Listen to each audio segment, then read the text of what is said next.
صدای کارزار.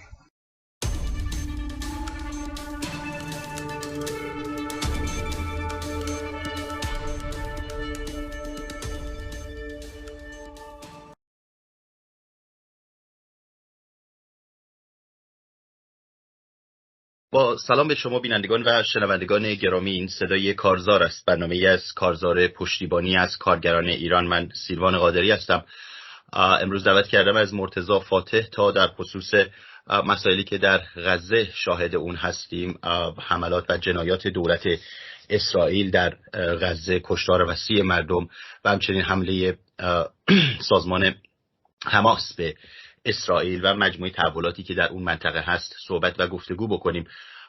همونطور که در جریان هستین، در شنبه هفته گذشته حماس حمله کرد به اسرائیل و طی اون حمله بالغ بر 1200 انسان رو به قتل رسوند و تعدادی رو به گروگان گرفت. پس از اون شاهد حملات خونین وسیع و جنایتکارانه از طرف دولت اسرائیل به نوار غزه بودیم و در طی این هفته به اصطلاح در هفته‌ای که گذشته و همینک هم شاهد حملات هوایی گسترده دولت اسرائیل هستیم. بالغ بر 2000 نفر، آمارها متفاوت هست، انسان به قتل رسیده که اونطوری که گفته میشه 60 یا 65% زنان، کودکان و سالمندان هستند و شهر کاملا در محاصره اقتصادی و همه جوره از ببخشید آب و غذا و سوخت تا همه چیز و عملا در یک مصاحبه‌ای که یکی از کادرهای درمانی اون شهر انجام داده بود در یکی از بیمارستان ها میگفت که عملا کادر درمان 1 هفته است که از بیمارستان خارج نشده، جا برای به اصطلاح زخمی ها دیگه وجود نداره، کشته ها رو به افزایش هست و برق در بیمارستان ها نهایتا امروز روز یک شنبه دیگه تموم میشه، ذخایر برقی، و حتی امکان یک عمل جراحی کوچکم نخواهند داشت. به هر حال جنایتی گسترده در غزه شاهد هستیم که و در این حال این رو هم باید اضافه کرد که بیشتر از 500,000 انسان آواره شده در شهری که در منطقه‌ای که 2,100,000 نفر جمعیتش هست. اسرائیل هم اعلام کرده که به حملاتش ادامه خواهد داد و البته از مردم خواسته که نوار غزه رو ترک بکنن. به کجا معلوم نیست، برای اینکه منطقه کاملا در محاصره است و مرز کوچکی فقط به اصطلاح رو به مصر وجود داره. به هر حال درباره مجموعه اینها با مرتضی فاتح صحبت و گفتگو خواهیم کرد. خیلی خوش اومد میگم به شما. اجازه بدین اول از حمله حماس به اسرائیل شروع بکنیم. زمینه ها و دلایل این حمله رو شما جوابی میکنین و اساسا چرا در این زمان این اتفاق افتاد؟ بله، من سلام میکنم به شما و شنوندگان عزیز.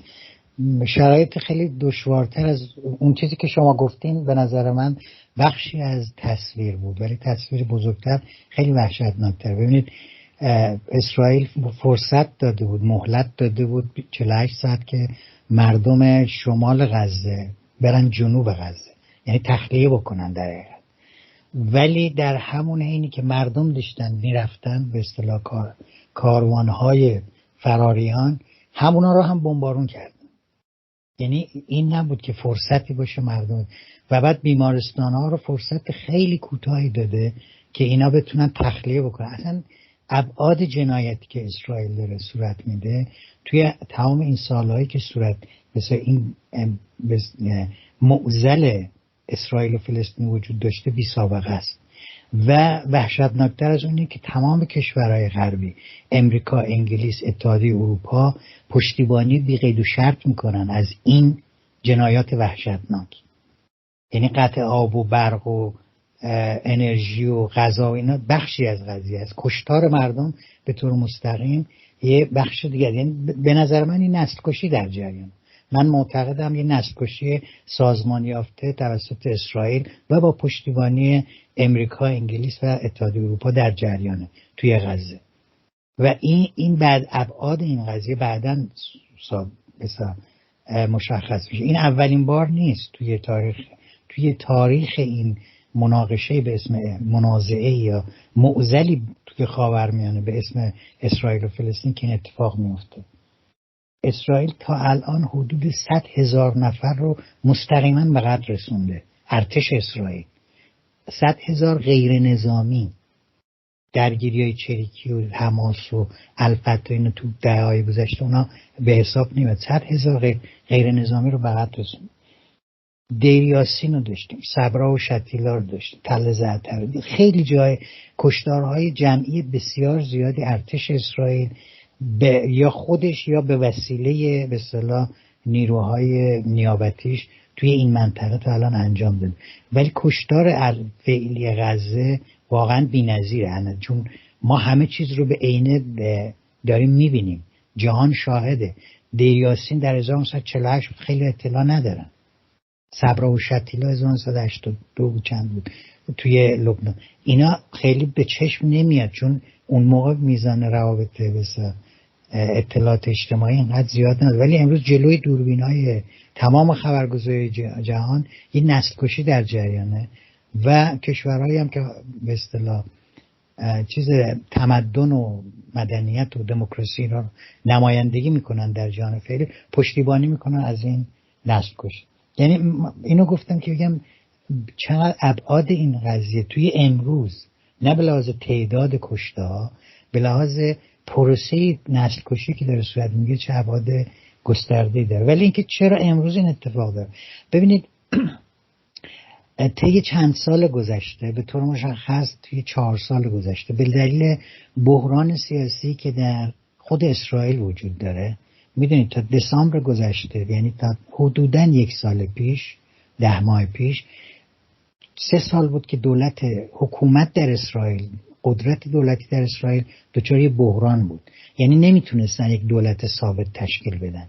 دولت‌ها همه بر اساس ائتلاف گروه‌ها و احزاب اقلیت. به همین دلیل در دسامبر گذشته بعد از انتخابات، وقتی نتانیاهو تونست با یک به اصطلاح ائتلاف با گروه‌های فوق راست اسرائیلی و نئوفاشیستی، در حقیقت نئوفاشیستی یهودی در حقیقت میشه گفت، تونست یک دولت شکننده تشکیل بده، شروع کرد به حمله به فلسطینیان. چون یکی از راه‌های به اصطلاح خروج حاکمیت توی احزاب سیاسی حاکم که قدرت دولتی رو میگن، راه خروجشون از بحران‌های داخلی پرداختن به موضوع فلسطینه، پرداختن به فلسطینیاست، مسئله امنیته، هیولاسازی از نیروهایی که توی فلسطین، مردمی که توی فلسطین زندگی میکنه. نتانیاهو همین کار رو شروع کرد ولی طی 4 سال گذشته مرتباً فلسطینی‌ها تحت یورش به اصطلاح یا مستقیم ارتش اسرائیل بودن یا از طریق به اصطلاح شهرک نشینانی که مهاجرین که تازه رفتن اونجا تو شهرک و مستقیم از طریق اون، چون دولت اسرائیل شهرک نشینای یهودی رو مسلح کرده که در مقابل فلسطینیا به اصطلاح مقابله بکنن و این تشدید شده توی 4 سال گذشته این مقابله و بیرون راندن و اون جریانات معروف، اعتراضات معروف به حکم دادگاه عالی اسرائیل که فلسطینی‌ها رو از اورشلیم کلاً بیرون کنن به اصطلاح، و توسعه شهرکسازی ها علیرغم تمام به اصطلاح قطعنامه‌های سازمان ملل، علیرغم غیر قانونی بودنشون به عنوان موازین بین المللی و قطعنامه‌های سازمان ملل، همچنان ادامه داشته. شهرکسازی در اسرائیل مستلزم آواره کردن فلسطینی‌هاست، چون شما باید فلسطینی‌ها رو از خونه و زندگی و مزرعه‌شون بیرون بکنید که بتونید یهودی‌ها رو مستقر. و این به اصطلاح این زمینه باعث بروز به اصطلاح خشم فلسطینی نسبت به دولت اسرائیلی شده و طبیعتاً شما هر چی سرکوب بکنید باید انتظار داشته باشید عکس العملی صورت بگیره. از طرف دیگه حکومت در اسرائیل گفتم 4 سال 5 سال دچار بحران سیاسی، بحران دولتی داره اسرائیل و این بحران دولتی به نسبت دورهای قبل بسیار ضعیفتر کرده دولت اسرائیل رو به عنوان یه دولت منطقه‌ای. توی محاسبه و اینو، ولی نتانیاهو سعی میکنه با دشمن سازی و پرداختن به مسائل خارجی اینو پنهان بکنه که این پنهان شدنی نیست. یکی از دلایل ضعف فعلی اسرائیل در شرایط فعلی توی برخورد به مسائل فلسطین و یا حمله که حماس بهش کرده، دلیلش از همپاشیدگی در اون. اگه یادتون باشه چند ماه پیش تعداد زیادی از ژنرال‌های اسرائیلی استعفا دادن در مخالفت با نتانیاهو. منظورم اینه که زمینه‌های اینو وقتی توی اون سمت، توی سمت اسرائیل می‌بینید زمینه‌های عینی دارین ضعف اسرائیل در مقابل فلسطین. از طرف دیگه به اصطلاح عکس العمل فلسطینی‌ها به این قضیه مبتنی بر یک خشمیه که از سرکوب مداوم اینها صورت گرفته. در عرصه جهانی هم خب بالاخره معادلات داره تغییر میکنه. معادلات بسیار زیادی در عرصه جهانی تغییر کرده. اون منطقه به این شکل نمیتونه ادامه پیدا بکنه. به اصطلاح آرام کردن منطقه خاورمیانه از عادی سازی روابط بین ایران و عربستان شروع شده و این احتمال زیاد و بنا به تشخیصی که داده میشه به سمت سایر مناطق خاورمیانه گسترش پیدا میکنه. الان مسئله عادی سازی روابط ایران و مصر هست با سایر کشورهای عربی و این خود به خود صحنه سیاسی و توازن قوای نظامی و سیاسی تو منطقه خاورمیانه رو به ضرر اسرائیل دامن میزنه. دلایل دیگه هست مثل جلوگیری از نمیدونم عادی سازی روابط عربستان و اسرائیل، ولی اینا فرعیه، هنوز اصل قضیه جای دیگه است. اصل قضیه تغییر توازن قوای سیاسی در عرصه خاورمیانه و در عرصه جهانی تره. به نظر من حماس به عنوان نیروی به اصطلاح یک نیروی نامنظم جنگی، نه یک نیروی منظم، شرایط رو برای این کار مهیا میده. چون این عملی که حماس انجام داد بر بستر یک سرکوب دائمی بود که فلسطینی‌ها میشدن. حماس از طرف جمهوری اسلامی پشتیبانی میشه، جهاد اسلامی از طرف جمهوری اسلامی پشتیبانی و سایر به اصطلاح کشورهایی که به قول خودشون محور مقاومتن اینا پشتیبانی میشن، از طریق سوریه پشتیبانی میشن. ولی تا جایی که به حرکت حماس برمیگرده، حماس این رو بیشتر به عنوان یک به اصطلاح مسئله داخلی این حمله رو طراحی کرده. چون حضور سیاسی حماس در نوار غزه اون هم با یک بحران به اصطلاح مواجهه. حماس چندین سال در غزه بعد از انتخاباتی که به قدرت رسید دیگه انتخاباتی برگزار نشده و گشایشی به لحاظ سیاسی و اقتصادی و اجتماعی انجام نداده توی اون منطقه. حضورش به عنوان یک نیروی سیاسی در غزه به مقدار زیادی زیر سواله و پاسخ به این خشم فلسطینی علیه سرکوبگری اسرائیل میتونست به لحاظ کاراکتر سیاسی براش آبرو بخره.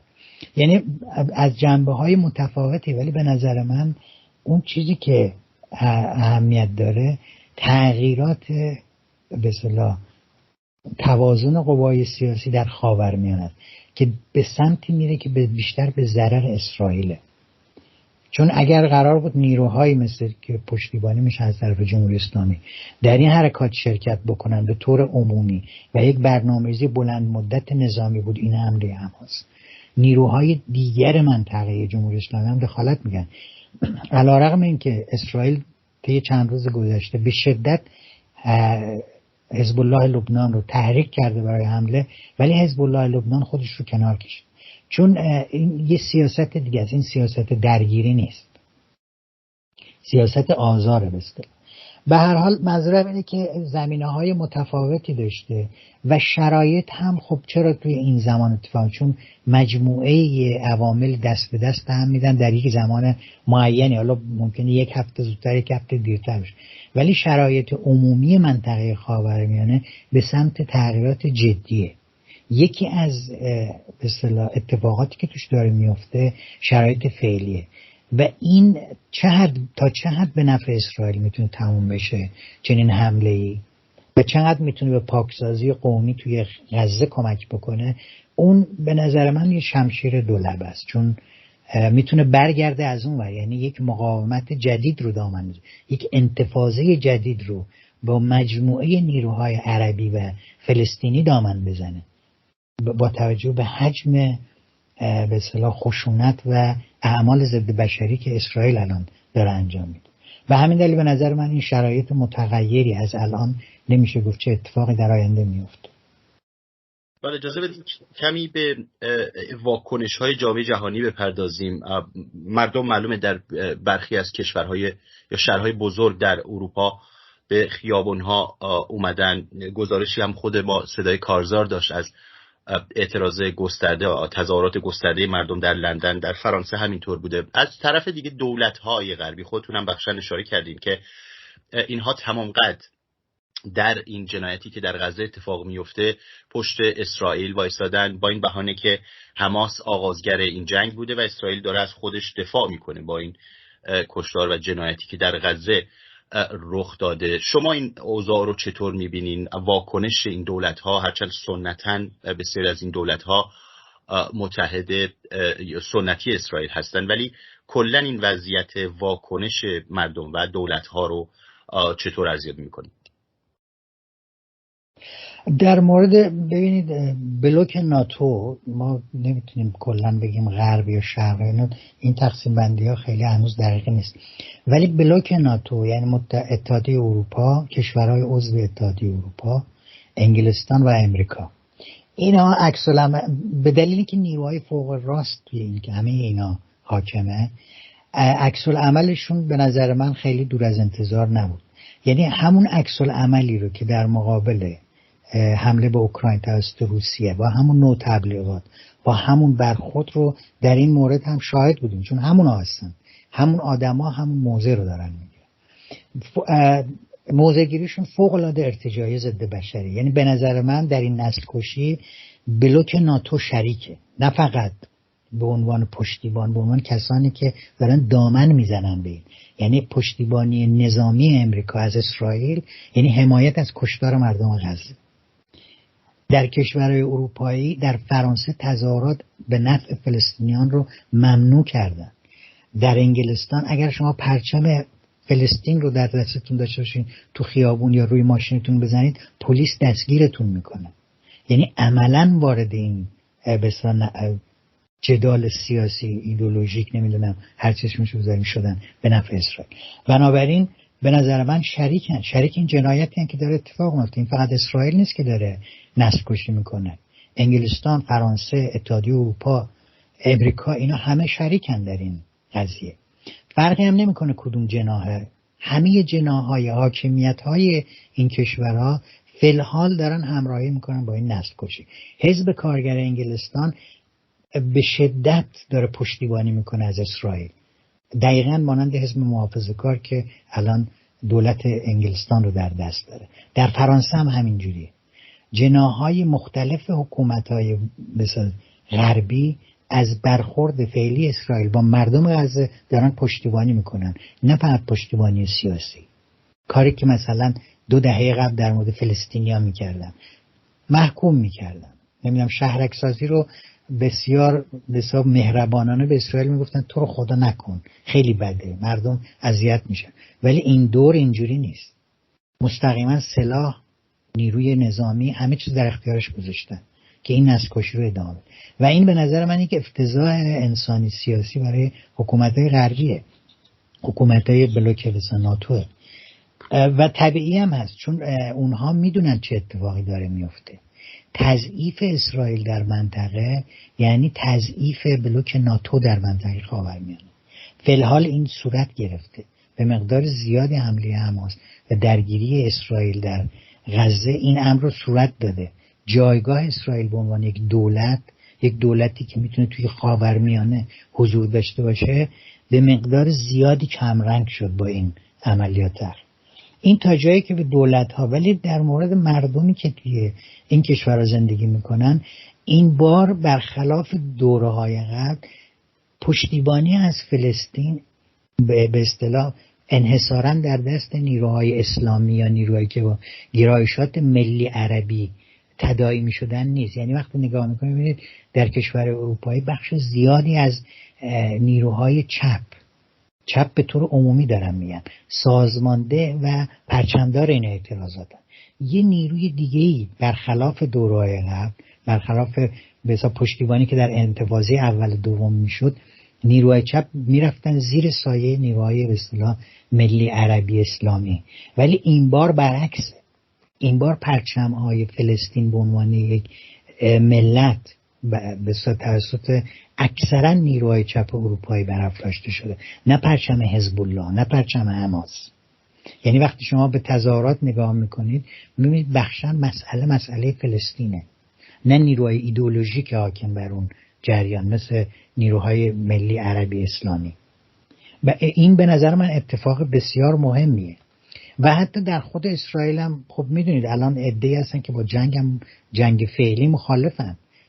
اگر میخوام یادآوری کنم که طی 1 سال گذشته در اسرائیل تظاهرات بسیار زیادی تقریبا هر شب علیه دولت نتانیاهو میشد.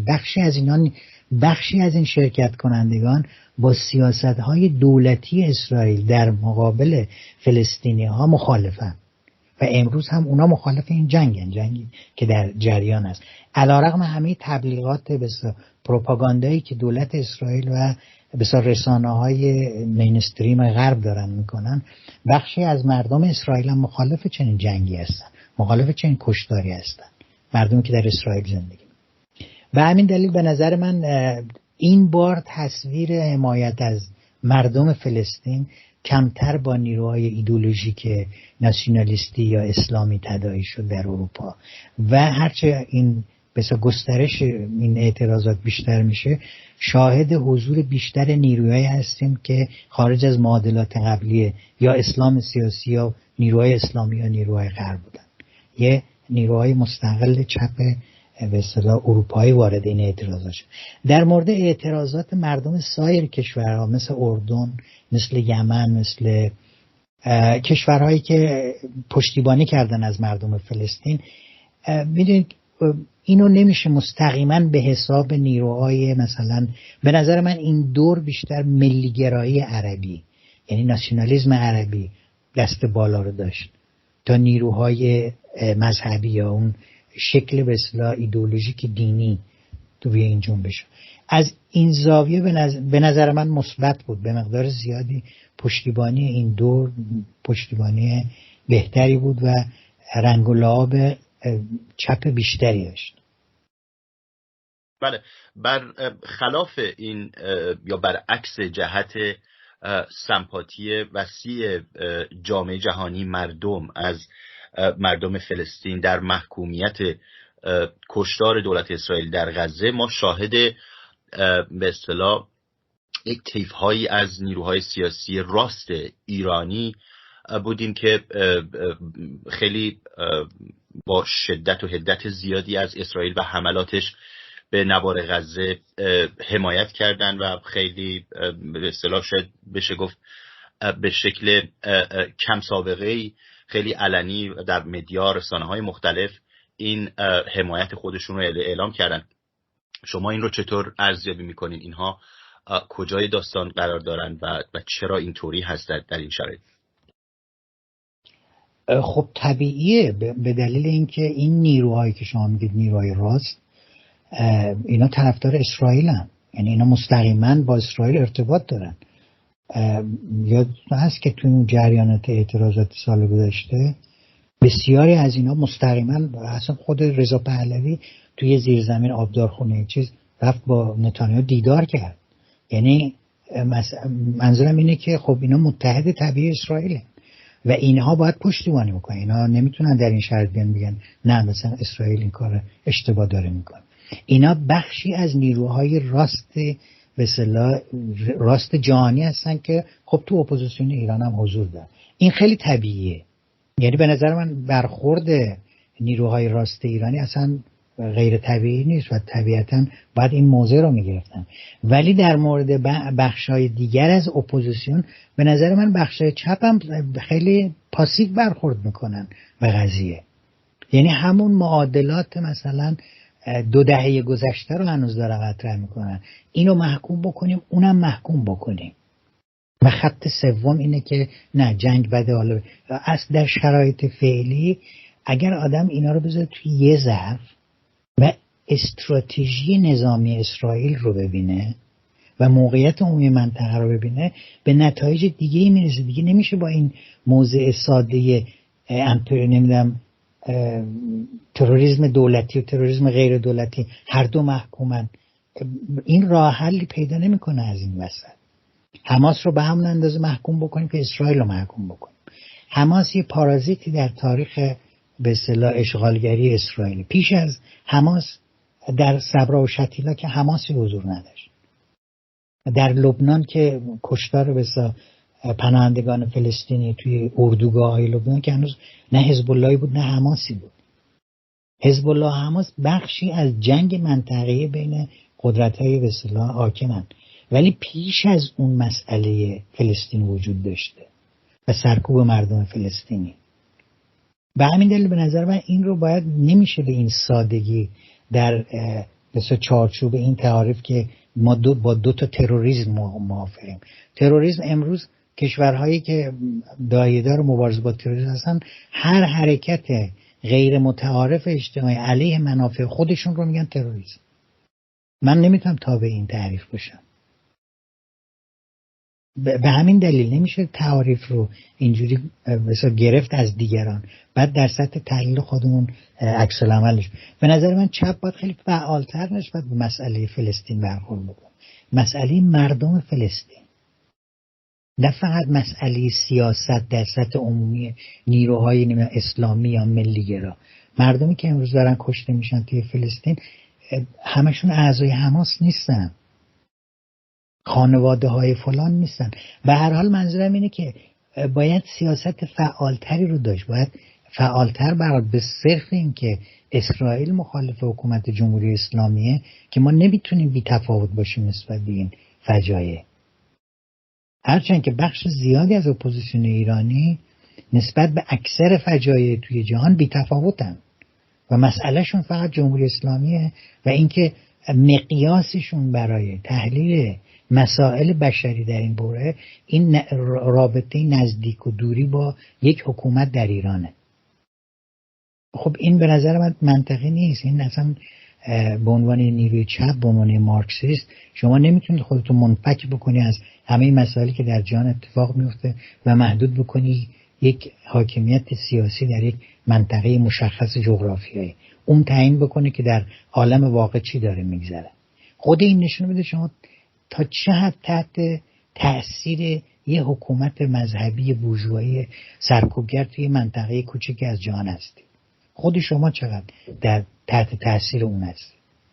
و همین دلیل من فکر کنم من چیزی که دنبال کردم تا الان مجموعه برخوردایی که میبینیم برخوردایی نیست که یک نیروی معین اجتماعی باید به یک پدیده جهانی منطقه‌ای بکنه و برخورد نیروی راست به نظر من هیچ چیز عجیبی نیست. انتظاری بیش از این نمیره. یعنی اگر یک برخورد دیگه میکردن، طرفداری میکردن یا محکوم میکردن یا همراهی میکردن با مردم مترقی جهان، این عجیب بود. اگر این اتفاق میافتاد خیلی برای من عجیب بود. بله، اجازه بدین به راه حل این وضعیت بپردازیم کمی. همونطور که در طول مصاحبه اشاره شد، جنایات کم سابقه‌ای در شاهدش هستیم. اولا اینکه راه حل فوری این قتل عام رو شما یا نسل‌کشی به قول شما در چی می‌بینین و در این حال راه حلی که سوسیالیست ها بتونن یا کمونیست ها بتونن پیشنهاد بدن رو چطور می‌بینین؟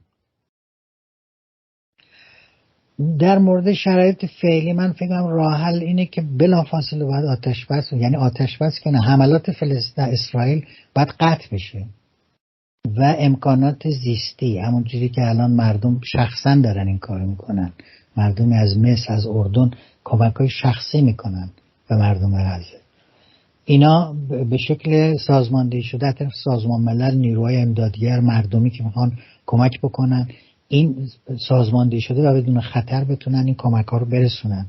مسائل پزشکی است. یعنی به نظر من ابتدا باید اسرائیل رو محکوم کرد و این چیز رو قطع کرد، این چرخه خونبار رو قطع کرد. باید حملات اسرائیل متوقف بشه. بعد از اون مردم میتونن حالا بر اساس قطعنامه‌های سازمان ملل، این چیز فرمالی که معمولا میگن و هیچ وقت هم عملی نمیشه. مردم برگردن سر خونه زندگیشون، 2 مرتبه بتونن توی فضای غیر جنگی بتونن ببینن چه خبره دورش، از این کشتار و نسل کشی رو جلوشو بگیر. این راه حلی که به نظر من میرسه، یعنی فعلا این مهمه، قطع بی قید و شرط بمباران غزه و محکوم کردن اسرائیل به خاطر این بمبارانا. این در امروز صورت بسیار چیزه راه حل این مسئله. ولی در مورد اینکه به طور کلی چه میتوان گفت، ببین من نمیدونم، کمونیستا سوسیالیستا خب راه حل‌های مختلفی دارن. ما یه راه حلی داریم که میگه یه دولت فلسطینی تشکیل بشه، یه دولت اسرائیلی. این راه حل فرمال سازمان ملل هم هست، مذاکرات اسلو، مذاکرات بین عرفات و اون دوره کلینتونی، همه اینه. همه میگن دولت‌ها میگن 2 تا حکومت تشکیل بشه تو اون منطقه. این یه راه حل بلند. بعضی از سوسیالیست‌ها به این معتقدن، بعضی‌ها معتقد نیستن، از جمله خود من اعتقادی به این راه حل ندارم، چون این راه حل کسانی که صورت مسئله رو ایجاد کردن. شما ابتدا اسرائیل رو ایجاد کردین، بعد الان میگین خب حالا به خاطر اینکه درگیری پیش نیاد بیاد حالا یه گوشه هم بدیم به فلسطینیا.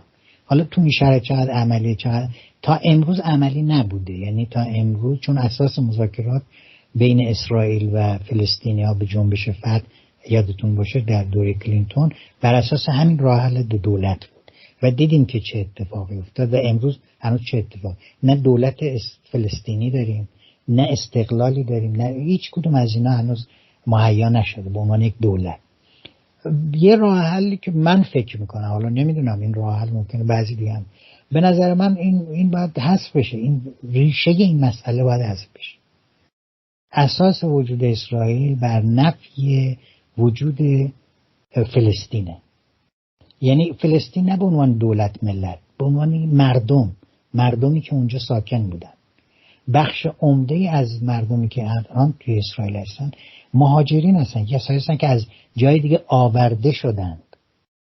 حتی مهاجرت این به طور معمول هم نبوده، مثل الان که مثلا مردمی از افریقا مهاجرت میکنن به اروپا، از آسیا مهاجرت میکنن به اروپا یا کشورهای دیگه برای زندگی بهتر.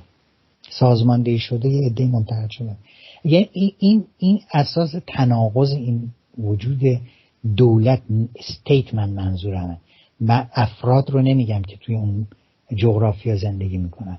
استیتی به اسم اسرائیل بر اساس یک تناقض بنا شد و این تناقض رو اگر حتی یک دولت فلسطینی هم در کنارش باشه با خودش حمل میکنه. همون دولت فلسطینی هم همین تناقض رو داره، بر اساس بسیار تفاوتش با یک دولت مذهبی یهودی شکل میگیره. به همین دلیل به نظر من باید پایه این تناقض رو حل کرد. یعنی در اون منطقه از خاورمیانه یک نیشن استیتی شکل بگیره که نه مشخصات قومی داشته باشه، نه مشخصات نژادی و نه مذهبی، نه مثل دولت اسرائیل بر اساس یک ایده دین یهود و قوم برتر شکل بگیره، نه بر اساس ناسیونالیسم و قومگرایی عربی که داره تزریق میشه به زندگی مردم ساکن فلسطین. حل بکنیم این قضیه رو، اساس یک زندگی اجتماعی مشترک در یک نیشن استیت مشخص رو بریزیم، به نظر من ما ریشه مسئله رو از بین بریم. داریم نمونه‌های زیاد. رودزیای زمانی کشوری بود که اساس نژاد پرستی بود، یعنی یک اقلیت سفیدی یا اسمیت نخست وزیرش و آخرین نخست و بقیه هم سیاه بودن، بالاخره اونجا زندگی میکردن دیگه، به عنوان نیروی کار، به عنوان آدمای درجه 2، به عنوان شهروند که محسوب نمیشدن. ولی خب اون کشور از بین رفت چون اساسش بر نژاد پرستی بود. افریقای جنوبی حاکمیتش و اصلا شیوه ادارش بر اساس نژاد پرستی بود. اون استیت از بین رفت، این نیشن استیت جدید شکل گرفت. یعنی این چیز بی سابقه ای نیست و این مستلزم این نیست که وقتی که مردم افریقای جنوبی نیشن استیت جدید ایجاد کردن سفید پوستای اونجا رو نکشتن، به عنوان سفید پوستای افریقای جنوبی اونم به زندگیشون ادامه میدن، توی سوخت و ساز اجتماعی شریکن. مردمی که رفتن اسرائیل و ساکن شدن رو قراره بیرون بکن.